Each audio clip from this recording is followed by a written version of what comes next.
Scene out there. That's right. Thank you, Andrew. Meanwhile, a member of a church here in Utah took to social media for help on how to handle a sex offender who wanted to attend their congregation. Yeah, so it raises the question, who should be responsible for deciding how to integrate registered sex offenders? And are there restrictions for sex offenders at meeting houses? ABC4's Sarah Martin live in studio with some answers for us tonight. Sarah. It's an uncomfortable topic, but one that advocates say every congregation, business, and organization needs to grapple with. The post appears to be a congregation member seeking help. It says in part, my husband is a newly called bishop and was told by the stake president to counsel with me about how to approach the fact that a sex offender just got out of jail and is starting to attend our ward. Terms like bishop and ward are used within the context of the Church of Jesus Christ of Latter-day Saints.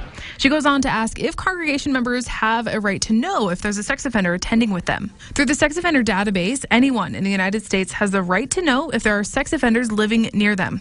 Sex offenders are restricted from going near public or private schools, public parks, and public pools, but there is no legal restriction for places of worship. We want him to come to church.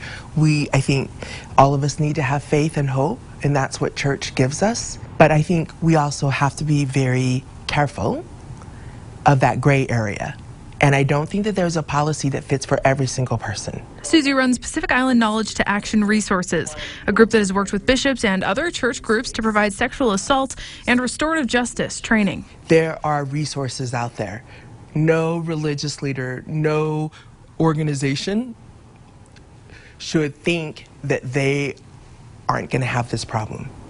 I mean, before there is a problem, reach out, get the education for the people that you care about. Through past reporting, we've learned that the sex offender database is not perfect, and the majority of sex crimes go unreported. The last line of defense is always education. Parents need to teach tools and skills. My mother taught me that I had an imaginary circle around me, and I didn't have to let anyone inside if I didn't want to. Just those age-appropriate tools that we can teach our children to keep them safe, which makes safe adults. We have reached out to the Church of Jesus Christ of Latter-day Saints to ask if they have a policy or any kind of training regarding sex offenders available for local leaders. They said that local leaders are given specific direction about any member with an annotation on their record. More on that on our website, abc4.com. Back to you guys.